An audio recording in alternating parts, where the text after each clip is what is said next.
L'évêque Strickland a publié hier une lettre pastorale, si vous voulez l'appeler ainsi, sur son Substack.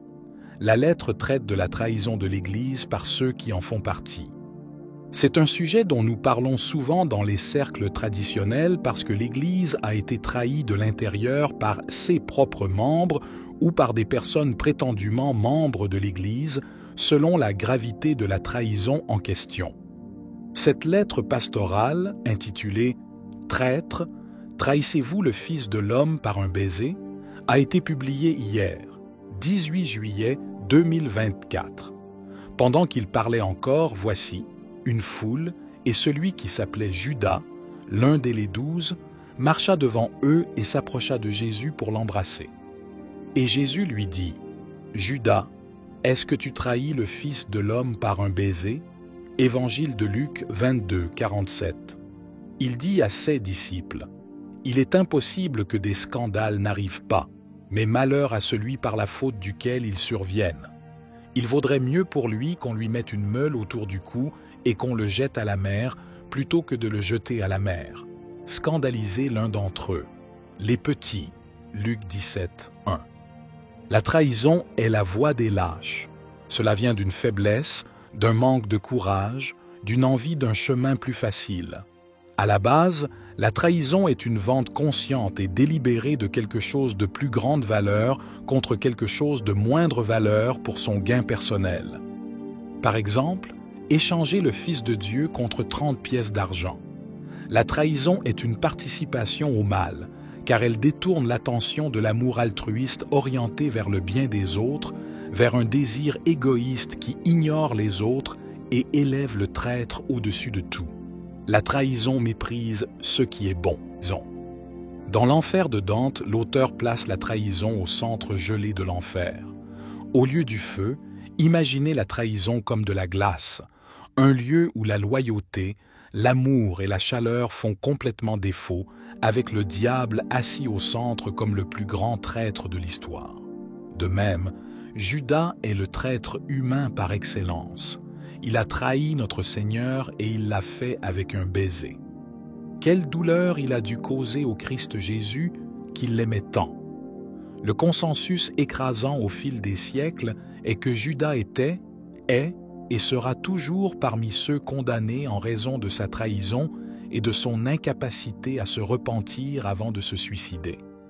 Jésus prononça son jugement. « Mais malheur à l'homme par qui le Fils de l'homme est trahi.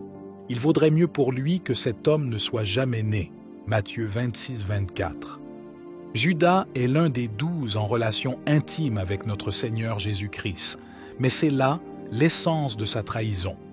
Il a vendu celui qui le connaissait le plus intimement et qui l'aimait plus profondément que tout autre. Judas a rejeté l'amour fidèle, altruiste et vivifiant du Christ pour une récompense financière dérisoire. Malheureusement, cette trahison de notre Seigneur continue encore aujourd'hui. Cela n'est nulle part plus clairement visible que dans la trahison de nombreux membres de la hiérarchie de l'Église de notre Seigneur au cours des 100 dernières années. L'Église catholique a été infiltrée discrètement mais méthodiquement, et cette attaque a conduit à des décennies de clergé faible, compromis et silencieux. Nous avons remarqué que nous sommes au temps des bergers silencieux, qui ne parlent jamais. Pour beaucoup, la trahison se manifeste sous la forme d'une apathie silencieuse, car il semble n'y avoir rien qu'ils aiment assez pour les pousser à agir, ni rien qu'ils aiment assez pour les pousser à dénoncer ou à essayer d'arrêter la trahison. Nous pouvons clairement voir les empreintes digitales de Satan dans la trahison massive du Seigneur et de son Église lors de la crise de Ted McCarrick, qui a tant ébranlé l'Église depuis au moins le début des années 2000. Peut-être que nulle part la trahison sous la forme de protection et de promotion d'un tel mal n'a été plus évidente que dans le cas de l'ancien cardinal Ted McCarrick. Son histoire est un exemple de trahison d'une ampleur sans précédent. Ceux qui détenaient des positions de pouvoir dans la hiérarchie de l'Église vivaient largement, faisant du mal aux séminaristes et payant de l'argent pour que tout le monde se taise. Il est désormais évident que le Vatican a commencé à recevoir des rapports sur McCarrick, son intérêt inhabituel pour les séminaristes et son comportement pervers dès les années 1990. Cependant, ceux qui auraient pu arrêter ce mal ont fermé les yeux, et McCarrick a continué à faire son mal tout en accédant à des positions d'autorité toujours plus grandes dans l'Église. Des décennies ont passé et pourtant peu de choses ont changé. En effet, nous vivons désormais sous une papauté dans laquelle de tels clercs non seulement prospèrent, mais sont souvent récompensés et même célébrés. En effet, il existe de nombreux CA de prêtres qui restent encore en exercice aujourd'hui, bien qu'ils aient commis des actes grossièrement immoraux. Par exemple, le père Marko Ivan Rupnik, un jésuite qui a été expulsé de l'ordre après des décennies de violences physiques contre des religieuses. Rupnik a été accusé de ces actes pervers par environ 30 religieuses, mais il est actuellement toujours un prêtre actif, désormais incardiné dans le diocèse de Koper, en Slovénie, suite à son expulsion des jésuites. Il vit et travaille à Rome en tant que directeur artistique et doyen de la théologie au centre Aletti. Certaines des allégations horribles et sacrilèges contre Rupnik incluent des abus qui auraient eu lieu alors qu'il concevait et créait des œuvres d'art. Et ces œuvres ornent encore certains des sites les plus sacrés et les plus respectueux de l'Église, comme la basilique de l'Immaculée, Conception à Lourdes. En France, un lieu de guérison et de foi qui doit honorer notre Sainte Mère. 16 œuvres d'art subsistent, même si au moins 5 femmes qui prétendent avoir été victimes de Rupnik ont écrit des lettres aux évêques catholiques du monde entier exigeant que les œuvres de Rupnik soient retirées de CS églises et sanctuaires. Au lieu de cela, le plus haut responsable des communications du Vatican a défendu l'utilisation des images, insistant sur le fait qu'elles ne causaient aucun préjudice aux personnes concernées. Il est décourageant de savoir que Rupnik n'est qu'un exemple parmi tant d'autres traîtres qui continuent de bénéficier de la pleine protection du Vatican, alors que de nombreux autres prêtres, évêques et cardinaux fidèles sont réduits au silence, annulés et destitués. Et qu'en est-il de la trahison de l'hérésie? Une trahison généralisée se produit actuellement, alors que les enseignements et la doctrine catholique sont mis de côté pour faire place aux enseignements du monde. L'une d'entre elles concerne le péché du père James Martin, qui est devenu aujourd'hui l'éléphant dans l'Église. Même si nous reconnaissons à juste titre qu'en tant que fidèles catholiques, nous devons toujours aimer notre prochain, y compris bien sûr ceux qui ont des penchants homosexuels, l'Église catholique enseigne que de tels actes sont intrinsèquement désordonnés et constituent toujours des violations des lois divines et naturelles. Par conséquent, nous devons être clairs sur le fait qu'il n'est jamais permis de participer à de tels actes et que le clergé ne doit jamais tromper ses fidèles en tolérant de tels actes ou en minimisant leur gravité. Au lieu de cela, nous devons toujours appeler les gens à se détourner du péché et à se tourner vers Christ et le pardon qu'il offre par la repentance et la conversion.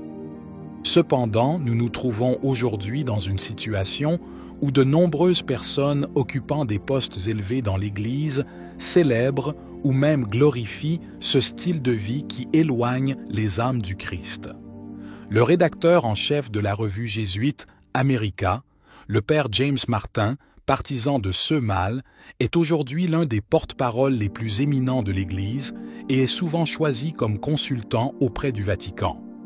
Le document Amoris Laetitia a encore ajouté à la confusion, ouvrant la porte à des bénédictions potentielles pour les unions homosexuelles, un résultat impensable il y a à peine 50 ans.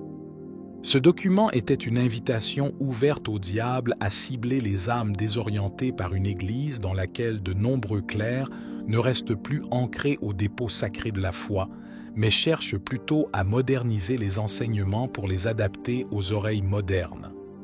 Dans cet environnement de trahison, le 10e congrès eucharistique national commence à Indianapolis. En tant que catholiques, nous savons que l'Eucharistie est le centre de la vie catholique, car l'Eucharistie n'est autre que Jésus-Christ lui-même. Notre Seigneur est présent corps, sang, âme et divinité dans l'Eucharistie. Jésus n'a pas laissé aux apôtres juste un livre ou quelques vagues assurances de son aide. Il les a laissés avec lui. Il les a rassemblés, transformant le pain et le vin ordinaires en son corps et son sang glorifié, rendus présents à chaque sainte messe. Est-ce parole? Ceci est mon corps, ceci est mon sang. Faites ceci en mémoire de moi. Leur confirme que cela devait continuer pour toujours et qu'il resterait toujours avec eux. Nous avons donc l'assurance que l'Eucharistie que nous célébrons aujourd'hui est le même Jésus qui a rompu le pain cette nuit-là avec ses apôtres et qui est encore pleinement présent parmi nous dans chaque sainte messe. La perte de la foi eucharistique dans l'Église a été généralisée et dévastatrice pour notre foi catholique. Un congrès eucharistique est donc une bonne chose. Cependant, je me demande, alors que les prêtres coupables d'actes graves d'immoralité sont encore autorisés à célébrer la messe et à tenir la sainte Eucharistie dans leurs mains, le Christ leur dit-il : « Judas, trahis-tu le Fils de l'homme par un baiser ?» Ce qui est peut-être le plus troublant en ces jours de confusion et de trahison, c'est que je crains que le temps ne soit compté et que nous approchions rapidement du moment où le tribunal de la miséricorde pourrait être retiré du ciel et où la corde descendrait rapidement à sa place. Justice.